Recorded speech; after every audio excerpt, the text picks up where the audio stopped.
আপনারা দেখছেন অর্থনীতি সারাদিনে। আগামী বাজেটে জ্বালানি সাশ্রয়ী রিকন্ডিশনড হাইব্রিড গাড়ি আমদানি করার সুযোগ চান ব্যবসায়ীরা। এছাড়া মাইক্রোবাস আমদানিতে সম্পূরক শুল্ক প্রত্যাহার সহ প্রতিটি স্তরে শুল্ক কমানোর দাবিও তাদের।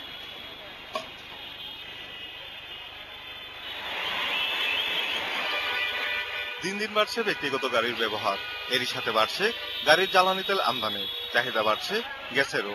রিকন্ডিশন গাড়ি আমদানিকারকরা বলছেন, জ্বালানি সাশ্রয়ী ও পরিবেশ বান্ধব মোটরযান হিসেবে হাইব্রিড প্রযুক্তি বিশ্বের অনেক দেশেই জনপ্রিয় হয়ে উঠেছে। দেশে নতুন গাড়ির আমদানিকারকরা হাইব্রিড গাড়ি আমদানি করলেও তা প্রয়োজনের তুলনায় অনেক কম। তাই আগামী বাজেটে হাইব্রিড গাড়ি আমদানির সুযোগ চান পুরনো গাড়ির আমদানিকারকরা। হাইব্রিড যে গাড়িটা আছে, যেটা তেলে এবং ব্যাটারিতে চলে, সেই গাড়িটা আমাদেরকে যেন আমদানি করার অনুমতি দেওয়া হয়, রিকন্ডিশন গাড়ি।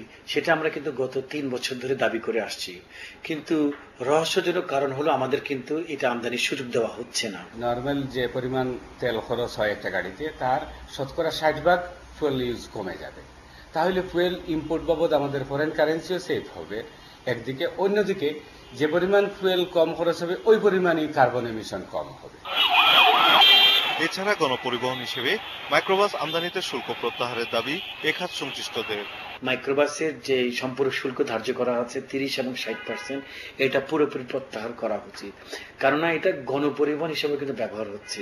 একটা ইন্ডাস্ট্রির স্টাফ বাস হিসাবে, অর্থাৎ 5টা প্রাইভেট কার দিয়ে যে অফিসারদেরকে আনা নেওয়া করা হইতো, সেখানে দেখা যাচ্ছে যে একটা মাইক্রোবাস দিয়ে আনা নেওয়া করা সম্ভব হচ্ছে।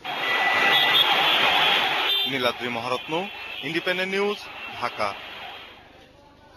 আগামী মাড়াই মৌসুমে 250 থেকে 275 টাকা দরে প্রতি কুইন্টাল আখ কেনার ঘোষণা দিয়েছেন শিল্প